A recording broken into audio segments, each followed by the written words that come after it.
सूर्योदय हुआ और ऐसा लगा कि आकाश गुस्से से लाल हो गया।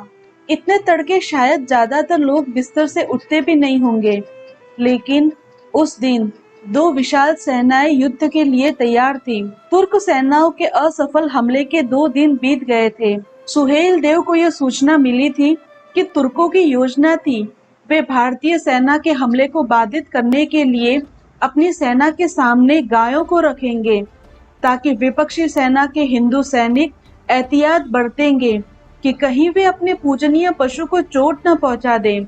उसने गोवर्धन के नेतृत्व में तुर्कों के बंधक सभी मवेशियों को आजाद करने के लिए पिछली रात एक छापेमार दस्ता तुर्क के खेमे में भेजा था। गोवर्धन और उसके साथी योद्धा इस कार्य में सफल रहे थे। तुर्क सेना के सारे दाव पेच विफल हो गए थे। अब बारी थी खुले जंग की, लेकिन रोशनी की पहली किरण से भी पहले सभी सैनिक जाग गए थे। उनको इस बात का एहसास था कि यह दिन उनके जीवन का आखिरी दिन भी हो सकता है, लेकिन उन्होंने अपनी तैयारी पर इन ख्यालों को हावी होने नहीं दिया।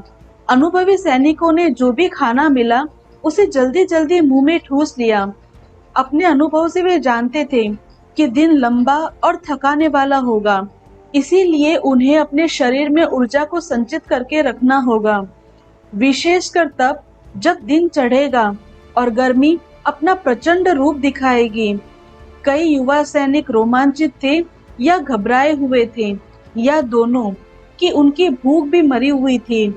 उन्होंने अनमने मन से ही भोजन किया। सबने मिलकर प्रार्थना की। जंग के दौरान पर और कोई नास्तिक नहीं होता। किसी ने जीत की दुआ मांगी तो किसी ने गौरव की। कुछ ने ईश्वर के आगे अपने प्राणों की रक्षा करने की प्रार्थना की, तो बाकियों ने अपने प्रियजनों से दोबारा मिलने की विनती की।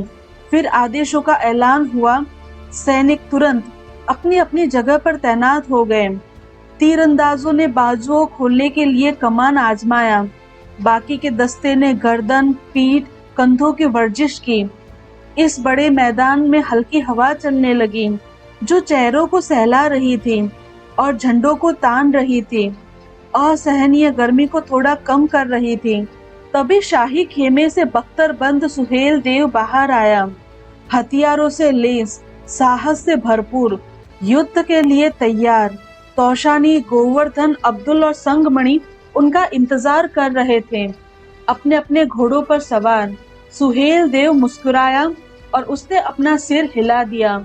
जब सुहेल देव का घोड़ा लाया गया तो वो मुड़ा और जल्दी से घोड़े पर सवार हुआ और चल दिया। बाकी लोग उसके पीछे चलने लगे। वे सभी चुपचाप चल रहे थे मैदाने जंग की ओर। असलान पहले से ही अग्रिम पंक्ति पर मौजूद था। उसकी नजर सबसे पहले घोड़े पर सवार राजा पर पड़ी और उसने जय जयकार की। अपने बहादुर राजा को देखकर भारतीयों की गर्जना और तेज हो गई। सुहेल देव, सुहेल देव, सुहेल देव। सुहेल देव ने अभिवादन करने के लिए अपना हाथ ऊपर उठाया। सेना शांत हो गई। साथियों, सुहेल देव की आवाज गरजी। उसने युद्ध के मैदान की दूसरी तरफ जुटे तुर्कों की ओर इशारा किया। इन दानवों ने हमारे सोमनाथ जी के मंदिर पर हमला किया, हमारे सबसे पवित्र धर्म स्थल को अपवित्र किया। इन हैवानों ने सोमनाथ जी की भव्य प्रतिमा को भी नहीं छोड़ा। भारतीयों ने अपनी मुट्ठी भींच ली। उनमें क्रोध और प्रतिशोध की लहर दौड़ गई। आप में से कितने वैश्य हैं? करीब 1/3 सैनिकों की तरफ से हर हर महादेव की आवाज गूंजी। आज हम अपने ईश के तिरस्कार का बदला लेंगे। सुहेल देव गर्जा। इन शैतानों ने पेशेवर भगवान राम के मंदिर को तहस नहस कर दिया। हमारी सेना में कितने वैष्णव हैं? करीब 1/3 सैनिकों की तरफ से जय श्री राम, जय श्री कृष्ण की आवाज गूंजी। आज हम उनका प्रतिशोध लेंगे। इन दुष्टों ने बौद्ध मठों, सूफी मजारों और माँ की शक्ति पीठों को भी बर्बाद कर दिया। आप में से कितने इन महान धर्मों के अनुयायी हैं? अब जय श्री बुद्ध, अल्लाहु अकबर और जय माँ शक्ति की अहंकार सुनाई दी। आज हम इन सब का बदला लेंगे। सुहेल देव अपने घोड़े से झुका और अपनी मुट्ठी में मिट्टी लेते हुए कहा, उन्होंने इस धरती का तिरस्कार किया, उन्होंने भारत माँ का तिरस्कार किया। आप में से कितने भारत माता के भक्त हैं? इस बार पूरी सेना ने एकजुट होकर कहा, जय माँ भारती, जय माँ भारती। सुहेल देव ने उनका उत्साह बढ़ाया। तौशानी, गोवर्धन, अब्दुल, संगमणि और असलान ने भी उनका साथ दिया। जय माँ भारती, जय माँ भारती, जय माँ भारती। सुहेल देव ने अग्रिम पंक्ति का मुआयना किया, अपनी बाह उठाई, मुट्ठी तनी थी। उसके वफादार सिपाही बार बार जयकार कर रहे थे, जय माँ भारती, जय माँ भारती। सुहेल देव ने अपने माथे पर मिट्टी से तिलक लगाया और फिर सेना को शांत होने का आदेश दिया। आज से 1000 साल बाद कवि आज के दिन के बारे में गाथा सुनाएंगे। लेखक शौर्य के सम्मान में गाथाएं लिखेंगे। 1000 साल बाद भी इस पवित्र धरती पर रहने वाले लोग रुककर आश्चर्यचकित होकर वीर गाथाओं को सुनेंगे जो आज यहाँ रची जाएगी। वो भारत माता की गर्भ से जन्मे इन शूरवीरों को याद करेंगे। वो याद करेंगे कि कैसे भारत माता के इन बहादुर बेटों ने मानव इतिहास के सबसे निर्दयी हत्यारे से उसकी रक्षा की थी। सेना में बिल्कुल खामोशी थी। आज से हजारों साल बाद भी वो भारतीय अपने उन पूर्वजों की याद में सम्मान से खड़े होंगे जिन्होंने आजादी की रक्षा के लिए देवताओं की तरह युद्ध किया था। वो आपके सम्मान में खड़े होंगे। वो उन महान योद्धाओं के सम्मान में खड़े होंगे जिन्होंने बहराइच के युद्ध में लड़ाई की और जीत हासिल की। सुहेल देव के वचन से सेना में जोश और जीत के जज्बे की लहर दौड़ उठी। फिर सुहेल देव ने आवाज धीमी की, अब हमें इन कहानियों को असलियत में बदलना है। हम जीतेंगे। तौशानी ने कहा, जीतेंगे हम। सेना ने स्वर में स्वर मिलाते हुए कहा, जय माँ भारती, जय माँ भारती, जय माँ भारती। सुहेल देव वापस उस स्थान पर पहुंचा जहां उसके उप सेनापति प्रतीक्षा कर रहे थे। उसका आदेश सीधा साधा था, अपनी अपनी जगह पर। ज्यादातर तुर्क घुड़सवार दोनों कोनों पर तैनात थे, बिल्कुल वैसे ही जैसे असलान ने पूर्वानुमान लगाया था। ऐसे लगा कि तुर्कों ने बहुत कम सैनिकों को बाद के लिए बचा कर रखा था। हमारे गुप्तचरों ने अच्छी सूचना दी, कन्नौज की सेना आज हमारे खिलाफ नहीं लड़ेगी। तौशानी ने कहा। अब्दुल, गोवर्धन और वो घोड़ों पर सवार थे और सुहेल देव के साथ मिलकर अर्धगोले की आकृति में खड़े थे। तौशानी ने बात आगे बढ़ाई। खबरों के मुताबिक कन्नौज में लोगों ने विद्रोह कर दिया है। वहां की प्रजा हरसरन के नरसंहार और वृषभ जी की मृत्यु से क्रोधित हो गई है।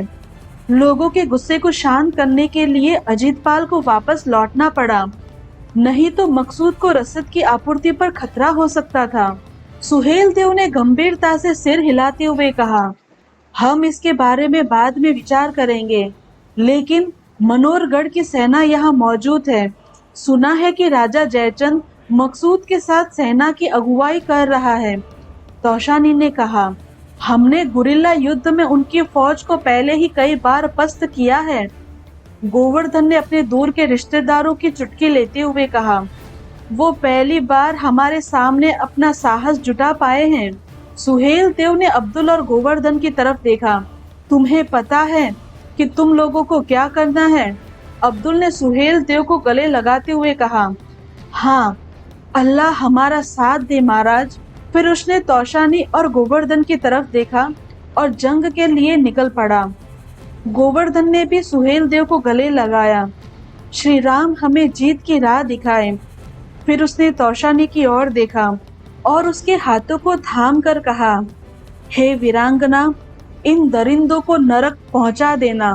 तौशानी ने मुस्कुराते हुए कहा, अरे अगर तुम किसी को छोड़ोगे तब तो। गोवर्धन हंसा और फिर वो सभी अपने घोड़े की ऐंठ लगाकर चल दिए। अब्दुल बाई ओर से आक्रमण की बागडोर संभाल रहा था, जबकि गोवर्धन को दाहिनी ओर की सेना का जिम्मा दिया गया था। दोनों अपने अपने जगह पर पहुंच गए और सुनिश्चित किया कि उनके घुड़सवार पूरी तरह से तैयार है। दूसरी ओर तुर्क पक्ष में मकसूद ने विरोधियों का निरीक्षण किया और उसके माथे पर शिकन सी आई।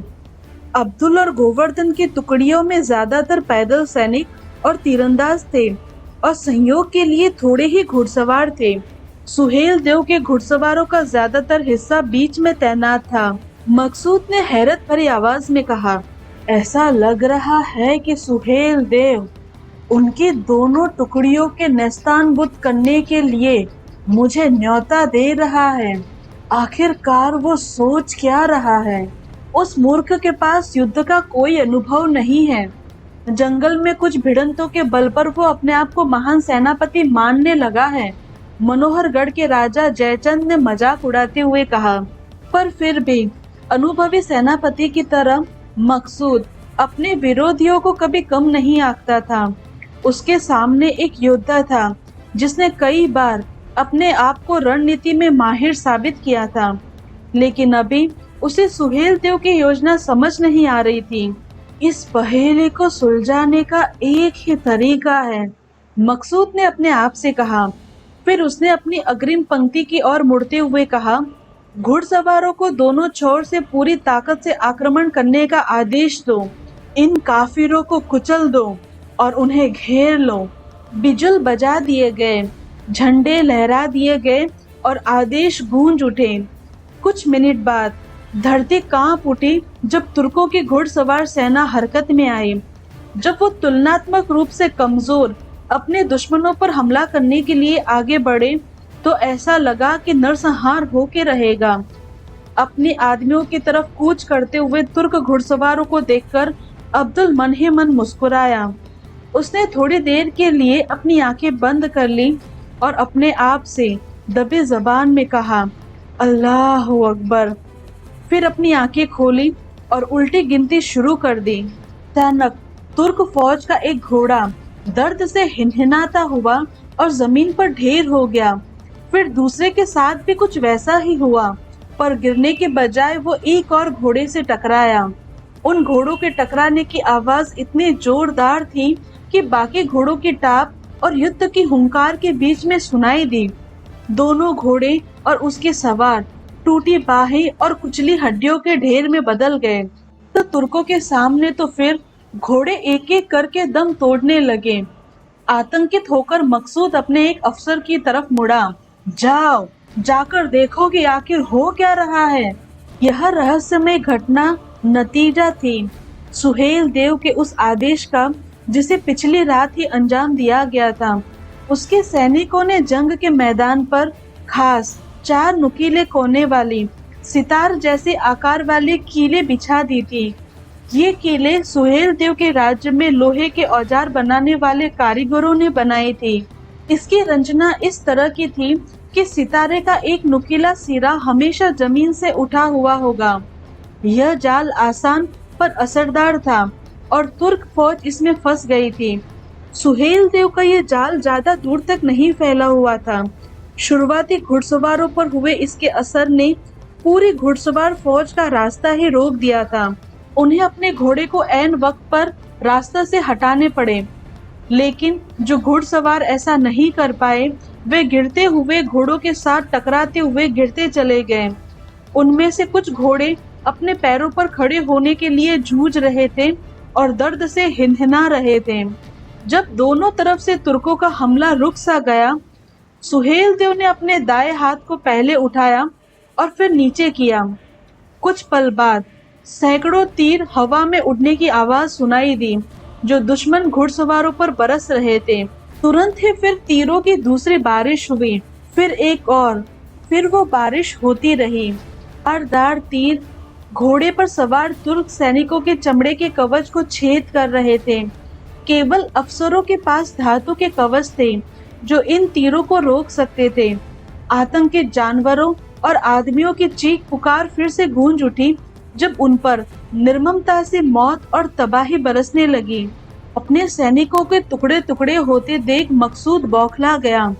जिन घुड़सवारों के दम पर उसने जीत की रणनीति बनाई थी, उनके लाशें बिखर रही थी। जबकि अभी किसी पक्ष ने तलवार भी नहीं चलाई थी। गुस्से में वो गरजा, वापस बुलाओ उनको। जब उसके आदेश का कोई असर नहीं हुआ तो उसने देखा कि उनके पास खड़ा अफसर मैदान की तरफ देख रहा था। वो फटी निगाहें और खुले मुंह से अपने सैनिकों को मारे जाते हुए देख रहा था। मकसूद ने गुस्से से उस अफसर को एक घूंसा मारा और उसका जबड़ा तोड़ दिया। मकसूद के पास खड़े सभी लोगों की निगाहें उसकी तरफ घूम गई। अगर मुझे अपना आदेश दोबारा दोहराना पड़ा तो उसकी कीमत उस आदमी को अपने सिर से चुकानी पड़ेगी। अब उन्हें वापस बुलाओ। एक बार बिजुल बजे और थके हारे घोड़े और उनके सवारों की टोली अपने खेमे की ओर लौटने लगे। तुर्कों को वापस जाते देख अब्दुल मुस्कुराया और अपनी पैदल सेना की तरफ मुड़ा। उनके पीछे जाओ, पर कीलों को पार मत करना। दूसरे पक्ष की तरफ गोवर्धन भी अपने जवानों को वही निर्देश दे रहा था। मकसूद पागलों की तरफ चारों ओर देखने लगा। जब उसे सुहेल देव का मंसूबा समझ आया, दोनों छोर से हमारे दस्ते पीछे मुड़ रहे हैं। अब सुहेल देव हम पर बीच से वार करने की कोशिश करेगा, मकसूद ने अपने आप से कहा और आने वाली तबाही से बचने की तरकीब ढूंढने लगा। अचानक उसके चेहरे पर चमक आ गई। पीछे लौट रहे तुर्कों पर हमला करने वाले सैनिकों की अगुवाई गोवर्धन कर रहा था। कीलों की लकीरों को पार मत करना। गोवर्धन अपने सैनिकों को बार बार यही बात कह रहा था। जब उसके सैनिक भागकर तुर्कों को मारने लगे थे, उसने देखा कि एक सैनिक अपने उत्साह में उसके आदेश की अवहेलना करने लगा और उसने अपनी ढाल पर अपनी गदा जोर से टकराई। जिसने भी मेरे आदेश की अवहेलना की, मैं उसे मार डालूंगा, वो चीखा और हवा में अपनी गदा लहराई।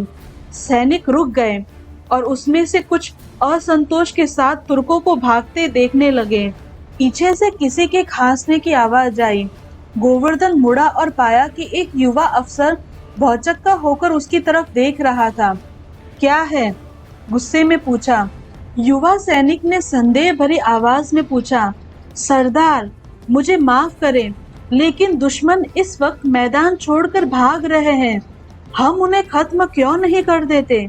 इससे पहले कि गोवर्धन इस बात का जवाब देता, तुर्कों की ओर से एक और बिजुल बजने की आवाज आई। गोवर्धन उस ओर मुड़ा और उसके मुंह से भद्दी गाली निकली। सुहेल देव की सेना की बाई टुकड़ी की ओर इशारा करते हुए गोवर्धन ने कहा, इस वजह से अब्दुल भी अपनी टुकड़ी को वही हिदायत दे रहा था, पर घुड़सवारों का बचाव करने के लिए तुर्क तीरंदाज लगातार तीरों की बौछार कर रहे थे और इसी में से एक अब्दुल की बाई आंख में जा लगा। चोटिल अब्दुल अपने घोड़े से गिर गया और उसे गिरते हुए उसके सैनिकों ने सारी हिदायतों को भुलाते हुए तुर्कों का पीछा करना शुरू कर दिया। वे कीलों से बचने के लिए नीचे गिरते हुए तुर्क घोड़ों और सैनिकों पर चढ़कर जाने लगे। इस नज़ारे से मकसूद की डूबती उम्मीद को एक नया उफान मिला। किस्मत ने उसे एक मौका दिया था और वो उसका फायदा उठाने जा रहा था। वापस घूम जाओ, मकसूद ने अपने घुड़सवारों को आदेश देते हुए कहा। तुम्हें कोई खतरा नहीं है, फिर से हमला करो। जाओ, उन काफिरों को खत्म कर दो। वो सादे मैदान पर घुड़सवारों के सामने टिक नहीं सकेंगे। तुरंत आदेश का पालन हुआ। घुड़सवारों ने अपना रुख पलटा। शिकार अब अचानक शिकारी बन गए थे और उन भारतीय सैनिकों पर हमला बोल दिया जो उनका पीछा कर रहे थे। थोड़ी देर पहले हुई बेइज्जती के बाद बदले की आग ने उनमें और ज्यादा जोश भर दिया था।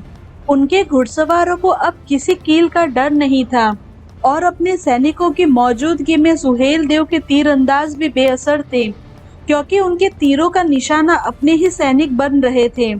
मुकाबला अचानक एक तरफा लगने लगा। कुछ ही पलों में सुहेल देव की बाई टुकड़ी छितरा गई थी।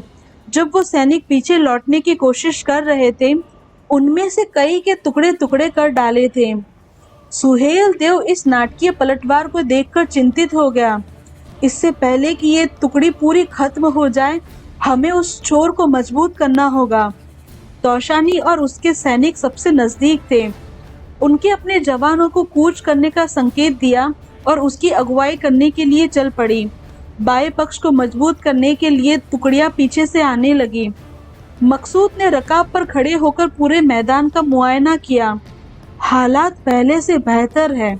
दुख की बात है कि दाई और तैनात टुकड़ी का हाल हम वैसा नहीं कर पाए जैसा हमने बाई टुकड़ी का किया है। उस तालाब ने उन्हें महफूज कर रखा है, करीम ने कहा। नहीं तो हम उन्हें पीछे से घेर कर वार कर सकते थे। तालाब का जिक्र आते ही मकसूद को अचानक महसूस हुआ कि वो प्यासा है। उसने कई घंटों से पानी नहीं पिया था और पसीने की वजह से वो इस कदर भीगा हुआ था कि बख्तर के नीचे उसके कपड़े उसके बदन से चिपक रहे थे। थोड़ा पानी लाओ, उसने आदेश दिया। तुरंत ही उसे पानी की थैली थमा दी गई, जिसमें से उसने एक बड़ा घूंट पिया। इस देश में तो शायद जहन्नुम से भी ज्यादा गर्मी है, लेकिन तभी उसका माथा ठनका। गर्मी अपने शबाब पर है और इतनी गर्मी में तो तालाब में भी पानी कम हो गया होगा। मकसूद करीम की ओर मुड़ा। किसी को तालाब तक भेजो और पता लगाओ कि आखिर पानी कितना गहरा है। करीम को इल्म था कि जिस भी सैनिक को वहां भेजा जाएगा वो बलि का बकरा बनेगा। अगर पानी गहरा हुआ तो वो डूब जाएगा, लेकिन अगर नहीं तो सुहेल देव पर एक और छोर से हमला करने की गुंजाइश बन जाएगी। और उसे इस बात का भी इल्म था कि इन हालात में मकसूद से बहस करना मुनासिब नहीं था। आदेश दिए गए और एक तुर्क सैनिक आदेश का पालन करने के लिए तैयार हुआ। जल्दी जल्दी अपना बस्तर बंद उतार कर वो तालाब की ओर चल पड़ा, घोड़े के साथ। उसने पानी में उतरने की कोशिश की, पर घोड़ा हिचकिचा गया। अफसर ने घोड़े को ऐंठ लगाई और पीछे से दूसरे सैनिक ने धक्का देने लगे। आखिरकार घोड़ा बेमन पानी में उतरा। कुछ कदम लेते हुए पानी उसके घुटनों तक पहुंच गया और फिर कंधों तक। घोड़े को देख मकसूद ने सोचा कि यह तरकीब काम नहीं आएगी। तभी उसने गौर किया कि पानी अब और ऊपर नहीं जा रहा था, जबकि घोड़ा झील में चलता जा रहा था। जब वो और आगे बढ़ा, पानी घटने लगा और पहले उसकी छाती तक आया, फिर उसके घुटने तक। मकसूद ने आदेश दिया, तुरंत सभी तक पहुंचाया जाए। घुड़सवारों से कहो कि तालाब की दूसरी ओर से पहुंचे, फिर वहां से एक बार फिर पानी को पार करके दुश्मन उनके पीछे से वार करे। आदेश जारी होते ही सैनिक उसके अंजाम देने के लिए निकल पड़े। तुर्क सेना में इस हलचल को गोवर्धन ने दूर से देख लिया और फिर उलझन में था। तभी अचानक उसे तुर्कों की चाल समझ आ गई। पीछे मुड़ो, पीछे मुड़ो, गोवर्धन चीखा।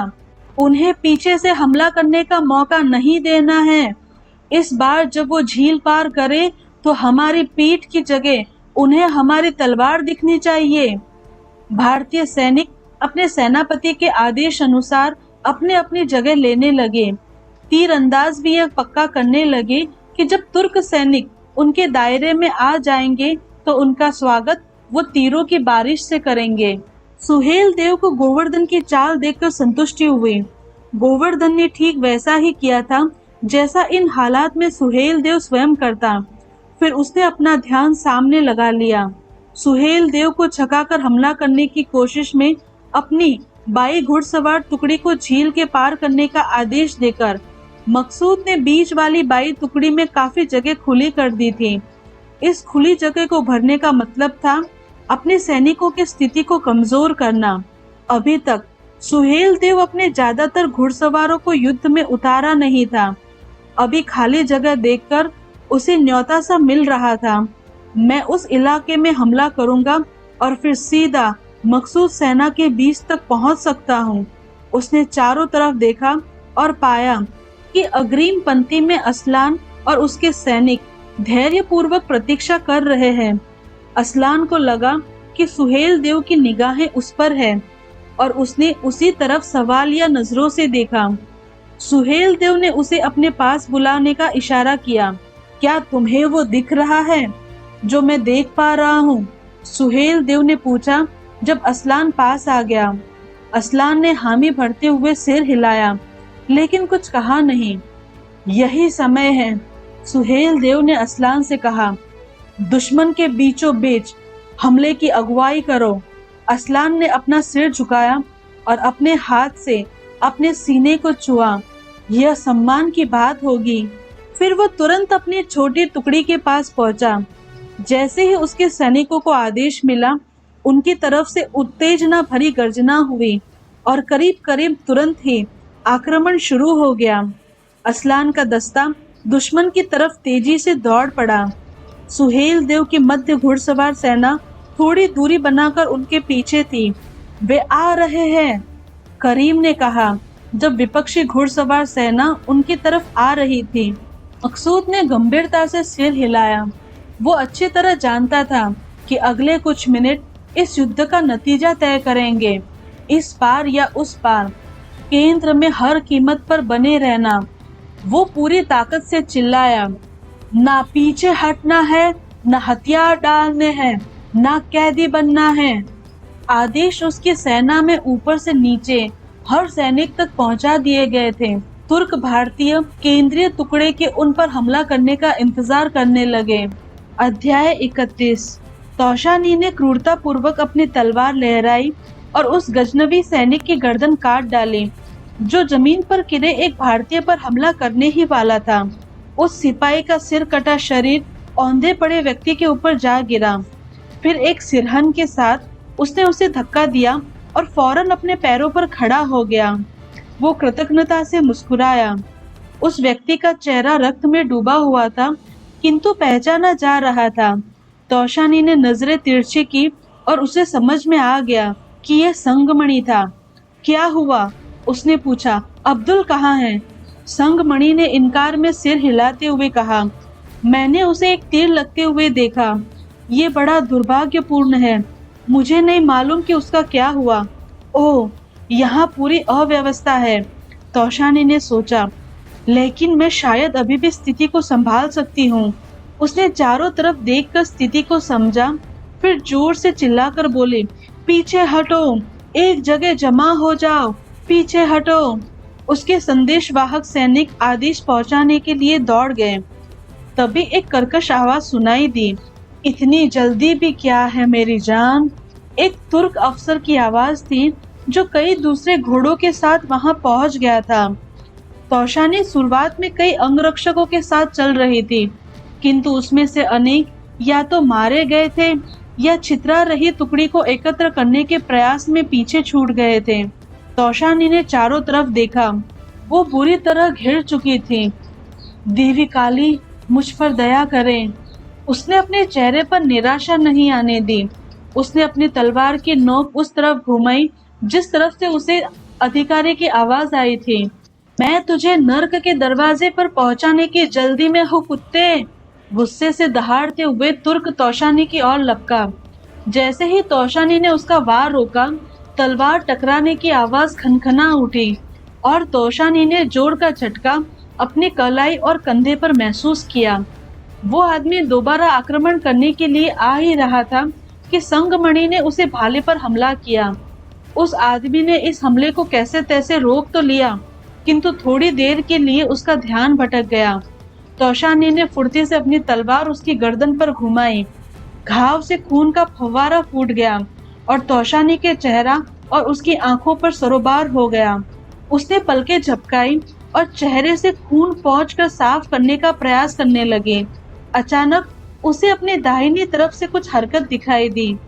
तौशानी ने इसे भांपकर अपनी तलवार उठाई और उसने हमला तो नाकाम कर दिया, किंतु दुश्मन की भारी भरकम गदा उसके टोप से टकरा गई। अचानक उसकी आंखों के सामने सफेद रोशनी की लकीर सी तैर गई और उसका टोप सिर से अलग हो गया। उसके कान में घंटियां बजने लगी। सिर पर लगी चोट से वो इतनी स्तब्ध थी कि उसे समझ नहीं आ रहा था कि आसपास क्या हो रहा है। फिर भी वह हिम्मत जुटाकर लड़ रही थी, किसी तरह खुद को बचा रही थी।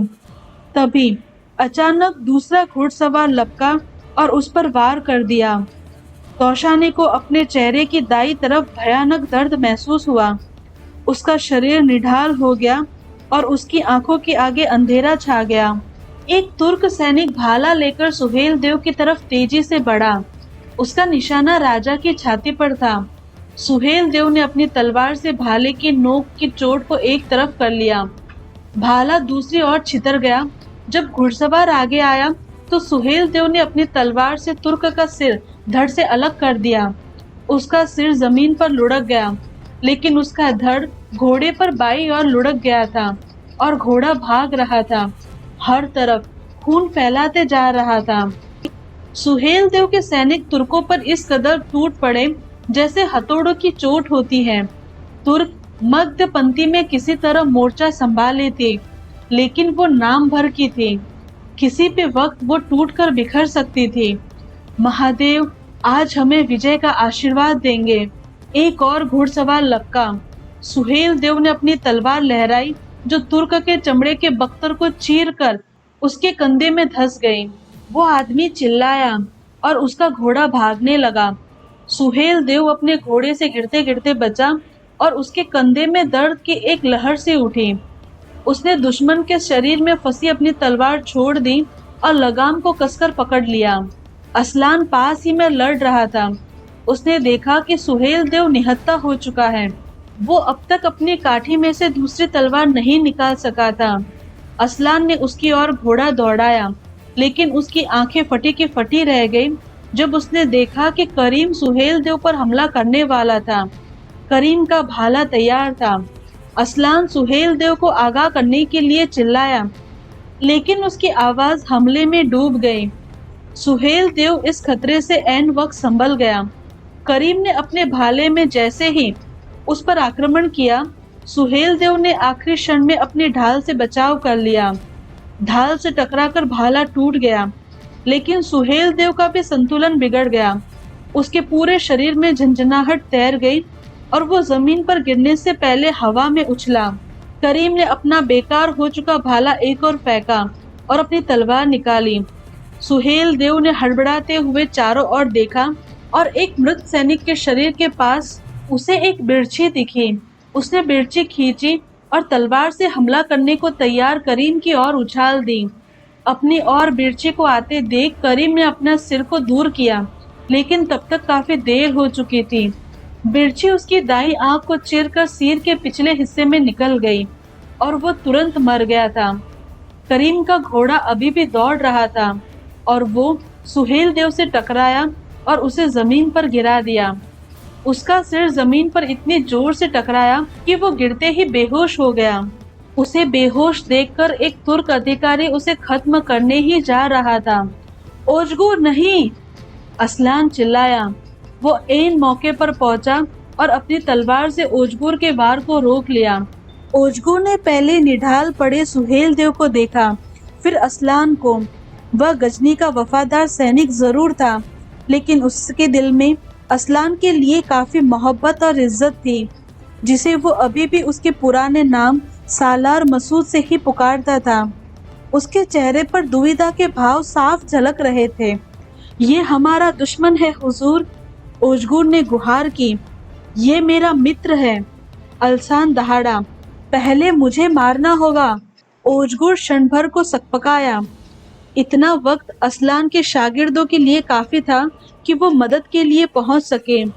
ओजगुर असलान से अलग होकर पीछे हट गया। असलान ने राहत की सांस ली। वह खुद को ओजगुर से लड़ने के लिए तैयार हो चुका था, लेकिन इस बात से ज्यादा खुश होता कि ना लड़ना पड़े। तेजी से उसने सुहेल देव को उठाया और घोड़े की काठी पर लाद लिया। वो एक शागिर्द से बोला, महाराज को शिविर के अस्पताल में ले जाओ।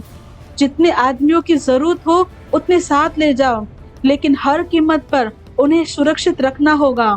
महाराज गिर गए हैं। असलान ने घूमकर देखा। जब उसके कानों में सुहेल देव के एक सैनिक की चीख सुनाई दी, महाराज लौट आएंगे, लड़ते रहो। वो जोर से चिल्लाया, लेकिन वो देख रहा था कि सैनिकों के बीच अफवाह तेज हो रही थी और वे घबराए हुए थे। हमला नाकाम होने का खतरा था। आओ, आओ मेरे वीर योद्धाओं! असलान दहाड़ा। जब तक हम जिंदा हैं, ये जंग खत्म नहीं होगी। अल्लाहू अकबर! उसके शागिर्द उसके चारों तरफ इकट्ठा हो गए, और जोर जोर से नारे लगाने लगे, अल्लाह अकबर, गजनी मुर्दाबाद। अपने साथियों को तुर्कों पर हमला करते देख सुहेल देव के सैनिक भी जुट गए और हर हर महादेव के हुंकार के साथ एक एक और हमला कर दिया। इस हिस्से में भारतीय सैनिकों के आक्रमण की सूचना दूतों ने जाकर मकसूद को दी। उसे पता था कि उस टुकड़े की अगुवाई करीम कर रहा था। मकसूद हैरान था कि करीम के रहते भी उसकी सेना भारतीयों को रोकने में नाकाम थी। सैनिक दूतों ने समझदारी दिखाते हुए करीम की मौत की सूचना मकसूद को नहीं दी थी। वो जानते थे कि इस सूचना से तुर्क सेनापति टूट जाएगा। मकसूद ने अपने सैनिक इकट्ठा किए और उस ओर बढ़ चला जहां असलान और उसकी सेना कहर बरसा रही थी। उस ओर जाते हुए उसने एक सैनिक दूत को पुकारा और कहा, करीम से कहो कि वो मुझे आकर मिले, मैं बताऊंगा कि आगे क्या करना है। सैनिक दूत चुपचाप आंखें नीचे करके चलता रहा। कुछ क्षण बाद मकसूद को समझ में आया कि सैनिक दूत की तरफ से कोई जवाब नहीं आया। उसने उसकी आंखों में देखा जिसमें जवाब साफ था, करीम मर चुका था। वो कहाँ है? मुझे उसके पास ले चलो। हुजूर, गुजारिश है कि इस वक्त वहां न जाया जाए। दूत गिड़गिड़ाया, मुझे उसके पास ले चलो। मकसूद पागलों की तरफ चिल्लाया। दूत ने सिर झुकाया और उस तरफ बढ़ चला जहां करीम पड़ा हुआ था। तुर्क सेना की एक टुकड़ी अपने सेना नायक के शरीर को दुश्मन के हाथ ना पड़ने के लिए जद्दोजहद में जुटी हुई थी। मकसूद सैनिकों के बीच से गुजरता हुआ उस जगह पे पहुंचा, घोड़े से उतरा और झंडे के पास जाने लगा। तुर्क सैनिक दूत गिड़गिड़ा रहा था, हुजूर रहने दीजिए, मैं आपसे भीख मांगता हूँ। मकसूद उसे नजरअंदाज करके वहां पहुंचा और झंडे को करीम के शरीर के ऊपर से खींच लिया। करीम के खूबसूरत चेहरे की घातक चोट ऐसी बुरी हालत में देख वो दर्द से चिल्लाने लगा। घुटनों के बल बैठकर उसने अपनी छाती पकड़ ली। उसके चेहरे पर आंसुओं की धारा बह रही थी। गुस्से और दुख ने उसकी आत्मा तक को छलनी कर दिया था। वह करीम के शरीर से लिपट गया और प्यार से उसके माथे को चूमने लगा। मेरे महबूब, मैं तुम्हें जन्नत में मिलूंगा। फिर उसने करीम के शत विशत चेहरे को वापस जमीन पर रख दिया। वह मुड़ा और अपने घोड़े पर चढ़ा। उसका चेहरा आसमानी बिजली की तरह तमतमा रहा था। काफिरों को मार डालो, वो अपने सिपाहियों पर गरजा। इन सबको खत्म कर दो, एक भी जिंदा ना बच पाए। मकसूद ने अपने घोड़े की ऐंठ लगाई और उस तरफ चल पड़ा जहाँ भयानक लड़ाई छिड़ी हुई थी। जैसे ही वो करीब पहुंचा, उसने अपने जुड़वा भाई को देखा। मकसूद को एक दिन पहले ही पता चला था कि वो अभी तक जीवित है और भारतीयों में जाकर मिल गया है। मसूद! मकसूद दहाड़ा। उसका सारा गुस्सा और दुख अब उसके भाई की ओर मुड़ चुका था। मुझसे लड़ धोखेबाज! उसकी चीख पूरे मैदान में सुनाई दी। असलान ने सिर उठाकर देखा कि मकसूद तेजी से उसकी ओर दौड़ा चला आ रहा है। उसके चेहरे पर भयंकर क्रोध दिख रहा था। अचानक एक भारतीय तीर उसके घोड़े की टांग में आकर लगा, ठीक दाहिनी टांग के जोड़ के पास। घोड़ा अब तक पूरी तरह से लाचार हुआ और मकसूद को गिराकर जमीन पर लुढ़क चुका था। अपनी कद काठी के हिसाब से मकसूद में बेहतर फुर्ती दिखाई दी। थोड़ी दूर तक लुढ़कता हुआ गया, फिर अपने पांव पर खड़ा हो गया। अपने बचाव के लिए जमीन पर पड़े एक सैनिक की तलवार और ढाल उठा ली। असलान थोड़ा झिझका और फिर अपना घोड़ा आगे बढ़ाया। घोड़े से उतरकर अपने भाई के सामने खड़ा हुआ। उसके चेहरे पर खेद का भाव था, किंतु दृढ़ निश्चय भी साफ झलक रहा था। अगर हमें लड़ना है तो बराबरी से लड़ना चाहिए, उसने कहा। मकसूद के चेहरे पर आंसू थे, लेकिन आंसू खून की तरह लाल थे। तूने करीम को मारा, मकसूद दहाड़ा। उसकी आवाज में उस आदमी की आवाज थी जिसके पास जिंदा रहने की कोई वजह नहीं थी। अपने भाई के साथ तमाम मतभेदों के बावजूद उसकी पीड़ा को वो महसूस कर रहा था।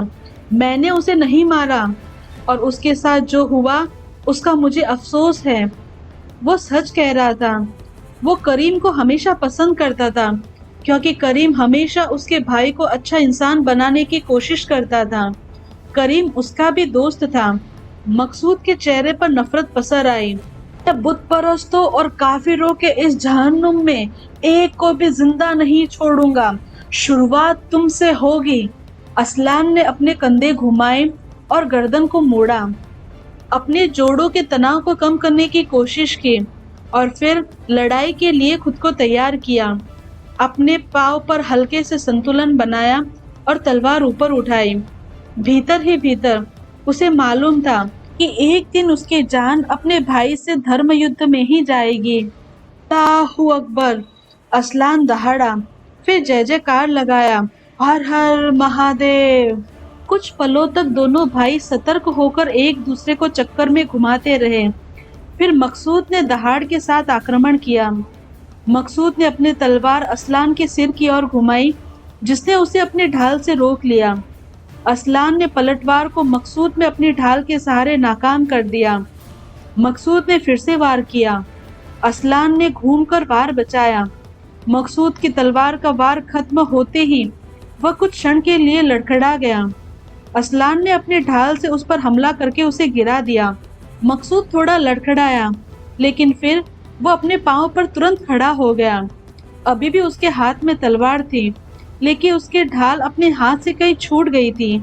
मकसूद ने गहरी सांस ली, खुद को शांत किया, फिर असलान पर ताबड़तोड़ आक्रमण कर दिया, जिसका बचाव असलान ने अपनी ढाल से किया। अचानक मकसूद ने अपने भाई के घुटनों पर जोर से लात मारी। जब असलान लड़खड़ाया, उसने भाई के ढाल का किनारा पकड़ लिया और आगे की ओर खींच लिया। साथ ही अपनी तलवार की मूठ से असलान के जबड़ों पर वार किया। थोड़ी देर के लिए स्तब्ध असलान के हाथ से तलवार छूटकर गिर गई। मकसूद विजय की मुद्रा में दहाड़ा, असलान की ढाल को झटका देते हुए खींचा और जमीन पर फेंक दिया। आखिरी वार के लिए उसने तलवार उठाई और असलान की कलाई ने उसको पकड़ लिया, कठोरता से उसको जकड़ लिया। मकसूद ने अपने भाई का गला पकड़ा और उसे दबाने की कोशिश की। दोनों तलवार के लिए लड़ रहे थे। असलान अपने भाई के जबड़े से छूटने की भरसक कोशिश कर रहा था, लेकिन उसकी पकड़ मजबूत होती जा रही थी। होश के कुछ पलों के रहते उसने अपनी उंगलियां मकसूद की आंखों में गड़ा दी। मकसूद दर्द से चिल्लाया और अपने सिर को पीछे की तरफ करने दिया, जिसमें असलान के गले से उसकी पकड़ ढीली हो गई। असलान ने मकसूद को धक्का दिया और पीछे की तरह हटकर जमीन पर गिरी अपनी तलवार को तुरंत उठा लिया। मकसूद ने असलान के सिर की तरफ ताबड़तोड़ तलवार चला दी। असलान ने बचाव करते हुए मकसूद के जबड़े पर जोर से मुक्का मारा, जिससे वो हिल गया। मकसूद ने अपने कदम पीछे किए, फिर संभलने की कोशिश की और अपना सिर हिलाया। उसने अपने मुंह में भर आए खून को थूका, अपना मुंह पोंछा और फिर गुस्से में दहाड़ा। फिर उसने अपनी तलवार को बचाव की मुद्रा में रखा और अपने भाई को घूर कर देखा। वो अपने आप को संभालने के लिए गहरी सांसें ले रहा था। असलान और मकसूद के बीच लड़ाई काफी देर तक चलती रही। हमारे उस्ताद एक ही थे भाई, मकसूद मुस्कुराया। याद है? हाँ, और मैं बेहतर शागिर्द था, ऐसा तुम सोचते हो? अपनी सांस लड़ाई के लिए बचा कर रखो, असलान ने कहा, और एक के बाद एक कई तेज झटके और वार किए। मकसूद ने उनका बचाव किया, लेकिन अपने जुड़वा भाई के घातक हमले से पीछे हटने पर उसे मजबूर होना पड़ा। जब मकसूद पास आया, असलान ने अपने बाएं हाथ के सहारे से अपने आप को ऊपर की ओर धकेला और तलवार को जोर से लहराया। तलवार ने मकसूद की जांघ पर एक गहरा चीरा लगा दिया। मकसूद दर्द और सदमे से चीखा और उसके पैर ने जवाब दे दिया। जब वो नीचे गिरा, असलान ने उसे धक्का देकर पीठ के बल लिटाया और अपने हाथ से तलवार लेकर उसके ऊपर चढ़ गया। नहीं, नहीं भाई, मकसूद अपनी कोहनियों पर टिका, विनती करने के अंदाज में एक हाथ ऊपर उठाया। रहम, रहम करो। असलान पल भर के लिए रुका, फिर उसका चेहरा सख्त हो गया, लेकिन इससे पहले कि वो कुछ कर पाता, मकसूद फिर से खुशामदी लहजे में बोला, हमारे माँ बाप के बारे में सोचो, मैं तुमसे भीख मांगता हूँ। तुमने उन्हें पहले ही छोड़ दिया, क्या तुम उन्हें बेऔलाद करना चाहते हो? असलान रुक गया, जैसे कि उसे कोई चोट लगी हो। उसकी आंखों में खून की प्यास मिटने लगी और उसकी जगह अनिश्चितता ने ले ली। मुझे छोड़ दो, मकसूद ने फिर विनती की। मैं वादा करता हूँ कि मैं भारत छोड़ दूंगा और फिर कभी नहीं लौटूंगा। असलान ने अपने बड़े जुड़वा भाई की तरफ देखा। मैंने करीम से वादा किया था कि मैं मकसूद को जान से नहीं मारूंगा। करीम ने एक बार असलान की जान बचाई थी जब वो सालार मसूद हुआ करता था। असलान हमेशा महसूस करता था कि इसी वजह से वो करीम का कर्जदार था और करीम की मौत उसके लिए एक झटका थी। असलान की मुद्रा का तनाव थोड़ा कम हुआ। क्या तुम मेरे सामने हथियार डालते हो भाई? हाँ, हाँ मैं हथियार डालता हूँ, मकसूद ने तुरंत कहा। बस मुझे जाने दो। मैं अपने बचे हुए दिन मक्का में बिताऊंगा। मैं अपने बचे हुए दिनों में इबादत करके बिताऊंगा। मुझे बस करीम के लिए शांति से दुख जताने दो। असलान ने अपनी तलवार नीचे कर ली। मैं तुम्हारा आत्मसमर्पण स्वीकार करता हूँ। अपने सेना को हथियार डालने का आदेश दो। हाँ, बेशक, मकसूद ने अपना हाथ उठाते हुए जवाब दिया। मुझे उठने में मदद करो मेरे भाई। असलान नीचे की ओर झुका और अपने जुड़वा भाई की तरफ अपना हाथ बढ़ाया। मकसूद मुस्कुराया और अपने भाई का हाथ थाम लिया। असलान ने उसे ऊपर खींचा। जब मकसूद पैरों पर खड़ा हुआ, उसकी मुस्कुराहट और चौड़ी हो गई। फिर उसने अचानक असलान के बालों को पकड़ा और क्रूरता से अपने सिर से उस पर हमला किया। असलान की आंखों के आगे कुछ पल के लिए अंधेरा छा गया। जब उसे होश आया तो वह जमीन पर पड़ा हुआ था। उसके चेहरे पर सूरज की रोशनी पड़ रही थी और तभी एक परछाई उसके ऊपर आई। उसने ऊपर देखा तब पाया कि मकसूद उसके पास खड़ा था, जिसके हाथ में तलवार है। असलान ने मकसूद को नफरत भरी आंखों से देखा, लेकिन कुछ नहीं कहा। मकसूद इंतजार कर रहा था कि असलान कुछ कहे, कुछ भी। शायद वो रहम की भीख मांगे, उस पर गुस्से से चिल्लाएगा या फिर केवल डर से अपनी आंखें फेर लेगा। असलान ने ऐसा कुछ नहीं किया। वो बस मकसूद को शांत होकर देखता रहा। आखिरकार मकसूद ने ही चुप्पी तोड़ी। जहन्नुम में सड़ो मेरे भाई, उसने कहा। उसकी आवाज में नफरत भरी थी। फिर उसने अपनी तलवार असलान की गर्दन पर लहराई। एक जोरदार वार से उसका सिर काट दिया। असलान का कटा हुआ सिर लुढ़क कर उसके बगल में आ गया। जब वो रुका तो उसकी आंखें मकसूद को देख रही थी, अपने भाई को। उन आंखों में सिर्फ और सिर्फ नफरत थी, सालार मकसूद के लिए नफरत। अध्याय 32। तौशा ने दर्द से चीखी। जब वैद्य ने उसके घाव पर मरहम का लेप किया, उसका शरीर थोड़ी देर तक कांपा और फिर स्थिर हो गया। सुहेल, सुहेल, वो बुदबुदाई। मैं यहाँ हूँ, सुहेल देव बोला। उसने तौशानी का हाथ कसकर पकड़ लिया। वो बेहोश है महाराज, वैद्य ने नर्म स्वर से कहा। मुझे नहीं लगता कि वो आपको सुन पा रही है। सुहेल देव को बेहोशी की हालत में शिविर में चिकित्सालय के लिए लाया गया था, लेकिन वैद्यों ने जांच के बाद पता किया कि कोई गंभीर बात नहीं थी, सिर्फ आघात और कंधे में खिंचाव है। उसे थोड़ा आराम करने की सलाह दी गई थी, लेकिन सुहेल देव ने रुखाई से जवाब दिया था कि जब तक युद्ध चल रहा है तो वो ऐसी बात सोच भी नहीं सकता। वो वहां से निकलने ही वाला था जब उसे पता चला कि दूसरे चिकित्सा शिविर में तोशानी घायल पड़ी है, तो वो तुरंत उसे देखने चला आया। अब वो हल्के से उसकी बांह सहलाकर उसे सांत्वना दे रहा था। तभी एक वरिष्ठ अधिकारी तंबू में आ गया। महाराज, असलान की मौत हो गई। उनका भाई उनके कब्जे में आ गया था, लेकिन उन्होंने उनकी जान बख्श दी थी। बदले में विश्वासघाती भाई ने धोखे से उनका कत्ल कर दिया। सुहेल देव गुस्से में तुरंत उठकर खड़ा हो गया। महाराज, सिपाहियों में भी भगदड़ मची हुई है, अधिकारी ने आगे कहा। अब उनका हौसला टूटने के कगार पर है। शायद हमें पीछे हटने और फिर किसी एक दिन लड़ने पर विचार करना चाहिए। सुहेल देव ने इनकार में सिर हिलाया। अगर अभी भाग गए फिर सारा जीवन हम भागते रहेंगे। कितने तरोताजा सैनिक बचे हैं शिविर में, अधिकारी ने कंधे उचकाकर कहा। अधिक से अधिक 2 सैन्य दल होंगे। अगर उन्हें भी हमें युद्ध में अब भेज देंगे तो पीछे हटने वालों की सुरक्षा के लिए कोई नहीं बचेगा। इस तरह की लड़ाइयों में युद्ध बहुत कुछ इस बात पर निर्भर करता है कि आरक्षित सैनिकों को कब और कहां इस्तेमाल में लाया गया था। उन्हें तैयार करो, अभी नहीं तो कभी नहीं। बोलते हुए सुहेल देव तंबू से बाहर आ गया। एक नया घोड़ा सुहेल देव के लिए मंगवाया गया था। राजा के लिए अच्छी प्रजाति का घोड़ा, लंबा, युद्ध के लिए विशेष रूप से प्रशिक्षित, शानदार जानवर। सुहेल देव ने प्यार से उसका चेहरा सहलाया। मैं तुम पर भरोसा कर रहा हूँ पवन, आज मुझे विजय दिला दो और मैं तुम्हें दिन के अंत में घास के साथ साथ खूबसूरत घोड़ियां भी दूंगा। और फिर वो कूदकर काठी पर चढ़ गया। एक किशोर जो अभी अभी सेना में भर्ती हुआ था, श्रावस्ती का ध्वज उठाया था। इस ध्वज को ऊंचा रखना बेटे, हमारे सारे सैनिकों को ये दिखाई देना चाहिए, सुहेल देव ने आदेश दिया। फिर उसने अपने सैनिकों को इशारा किया, आगे बढ़ो।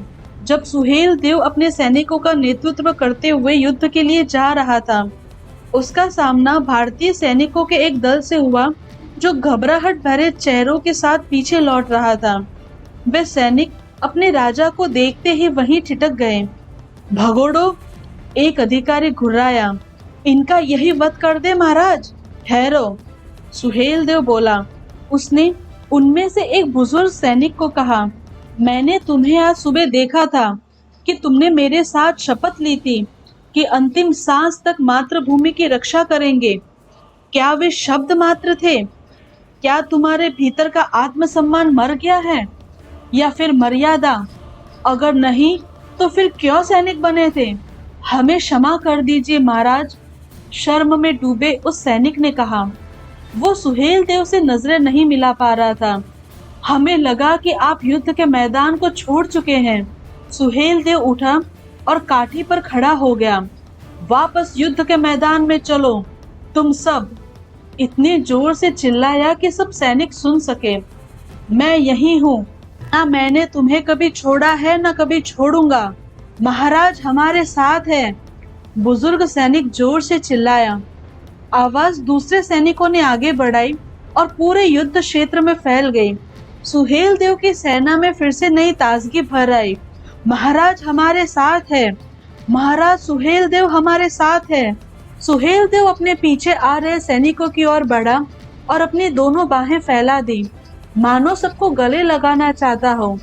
भाइयों, मुझे आज तुम सबकी शक्ति और साहस चाहिए। क्या तुम लोग मेरे साथ चलोगे? सभी सैनिक एक स्वर में बोले, जी हाँ महाराज, तुम मुझे विजय दिलाओगे? हाँ महाराज। सुहेल देव ने अपनी तलवार हवा में ऊंची करके लहराई। अपने देश के लिए लड़ो, अपने लोगों के लिए लड़ो, माँ भारती के लिए लड़ो। हर हर महादेव। जयकारा सारी टुकड़ियों में गूंज उठा। हर हर महादेव। असलान की टुकड़ी के बचे सैनिकों ने नारा लगाया, अल्लाहू अकबर। सुहेल देव ने उनकी ओर देखा और दहाड़ा, असलान का बदला लो, अल्लाहू अकबर। बहादुर योद्धाओं ने जोर से नारा लगाया, आगे बढ़ो। सुहेल देव गर्जा, अपने घोड़े को ऐंठ लगाकर आगे बढ़ा। घुड़सवार उनके पीछे पीछे बिजली की गति से आगे दौड़ते नजर आ रहे थे। सुहेल देव के इस हमले से गजनी की सेना पंक्ति टूट गई थी। उनके सैनिक इस तरह काटे जा रहे थे जैसे चाकू से मक्खन काटा जा रहा हो। तुर्क सेना बिखर गई थी। श्रावस्ती के सैनिक दिन भर की लड़ाई से थककर चूर हो चुके थे, लेकिन सुहेल देव के आने से उनकी भुजाओं में नई ताकत दौड़ने लगी थी। सुहेल देव का पहला सामना भारतीय शैली के कवच पहने सैनिकों की टुकड़ी से हुआ। उसने उनके युद्ध कौशल को देखा तो बेमन से ही सही, उसने उनके मन में प्रशंसा का भाव जागा। यह शर्मनाक है कि वे विदेशी हमलावर की तरफ से लड़ रहे थे। एक घुड़सवार अचानक उसकी ओर आगे बढ़ा और सुहेल देव पर अपनी तलवार से वार किया। सुहेल देव ने वार टाल दिया, लेकिन तभी उसकी बाईं तरफ से कोई और तीखा सा दर्द महसूस हुआ। जब वो तलवार से अपना बचाव कर रहा था, तभी दूसरे सैनिक ने तश्कर से हमला किया था। सुहेल देव के कवच ने उन्हें आर पार होने से बचा लिया। फिर भी तस्कर ने थोड़ा सा घुसकर घाव कर दिया था जो भयानक पीड़ा दे रहा था। सैनिक फिर से तस्कर से हमला करने को झुका। एक क्षण गवाए बिना सुहेल देव ने बाएं हाथ से घोड़े की लगाम को छोड़ा और तस्कर को कसकर पकड़ लिया और उसे वापस धकेल दिया। सैनिक हताशा में चिल्लाया, लेकिन इससे पहले कि वो कुछ और कर पाता, सुहेल देव ने अपने घोड़े की ऐंठ लगाई। पवन सीधा दौड़ पड़ा और दूसरे सैनिक के घोड़े से जोर से टकरा गया। तेज आवाज के साथ दोनों घोड़े एक दूसरे से टकराए थे। थोड़ी देर दोनों जानवर विचलित होकर डगमगा गए। पवन किसी भी तरह संभल गया, लेकिन दूसरा घोड़ा धराशायी हो गया था और घुड़सवार नीचे गिर गया। शाबाश मेरे बच्चे, सुहेल देव ने पवन की पीठ थपथपाई। तभी उसने देखा कि पहले वाला सैनिक फिर से आक्रमण करने जा रहा था। एक बार फिर से सुहेल देव ने उसका वार रोक दिया। इससे पहले कि वो घुड़सवार एक बार और वार करता, सुहेल देव के एक सैनिक ने उसके सिर पर कुल्हाड़ी से वार कर दिया। सुहेल देव ने अपने सैनिक की तरफ देखकर सिर हिलाया और फिर अपनी बाईनी ओर मुड़ा। उस सैनिक की टांग टूटी हुई थी, लेकिन वो दृढ़ निश्चय के साथ सुहेल देव की ओर बढ़ रहा था। उसने सुहेल देव को पकड़कर घोड़े से नीचे खींचने का प्रयास किया। सुहेल देव ने अपने पांव से सैनिक के मुंह पर जोर से वार किया और उसे जमीन पर गिरा दिया। उसने फिर से उठने का प्रयास किया, लेकिन पवन आगे बढ़ा और अपने खूरों से उस सैनिक को कुचल दिया। सुहेल देव अपनी धड़कनों में तेजी महसूस कर रहा था और उसने खुद को स्थिर रखने के लिए गहरी सांसें ली। पवन भी उत्तेजित था। सुहेल देव ने प्यार से उसे थपथपाया और सहलाया। उसने युद्ध के क्षेत्र में नजर घुमाई और हालात का जायजा लिया। फिर वो एकाएक रुक गया जब उसने देखा कि घनी दाढ़ी, घुमावदार मूंछ और बांस जैसी तीखी नाक वाले एक व्यक्ति की त्योरिया चढ़ी हुई उसे घूर रहा है। उसका कवच धातु का था, जिसमें सुनहरी चमक थी और उगते सूरज का निशान उसकी छाती पर बना हुआ था। ये लोग उसके अंगरक्षक हैं। जयचंद! सुहेल देव दहाड़ा। मनोहरगढ़ का राजा गर्जा, सुहेल देव, तुम्हारे सैनिक वीर हैं। सुहेल देव चिल्लाया, उन्हें तुमसे बेहतर राजा चाहिए। जयचंद गुस्से से भरा हुआ सुहेल देव की ओर बढ़ा। उसने अपनी तलवार ऊपर की ओर उठा रखी थी। सुहेल देव ने अपनी ढाल निकाल ली। जैसे ही वो निकट आया, जयचंद ने अपनी तलवार से श्रावस्ती के राजा को काटने के लिए वार किया। सुहेल देव ने अपनी ढाल से उसका वार आसानी से नाकाम कर दिया। फिर अपनी तलवार से जवाबी हमला किया। जयचंद पीड़ा से करा उठा जब सुहेल देव की तलवार उसके दस्ताने पर जोर से लगी। दस्ताने ने उसके वार के असर को थोड़ा कम तो किया था, लेकिन वार इतना जबरदस्त था कि जयचंद दर्द से चीख उठा। इससे पहले कि वो पहले के वार से उबर पाता, सुहेल देव ने फिर से उसी जगह वार किया। जयचंद का हाथ सुन्न पड़ गया और सुन्न पड़ी उंगलियों से उसकी तलवार फिसल गई। जयचंद का दुर्बल मनोबल अब पूरी तरह टूट चुका था। उसने अपना घोड़ा घुमाकर भागने की कोशिश की। तभी उसकी आंखें झटके से बाहर आ गई जब सुहेल देव ने अपनी तलवार से उसकी गर्दन में घोंप दी। जयचंद अविश्वास से सुहेल देव की तलवार की नोक देख रहा था, जो उसके कंठ से बाहर निकली। उसने बोलने की कोशिश की, पर आवाज दबकर रह गई। वो एक बार खांसा और उसके मुंह से खून की उल्टी हो गई। फिर वो काठी पर आगे की ओर लुढ़क गया। वो मर चुका था।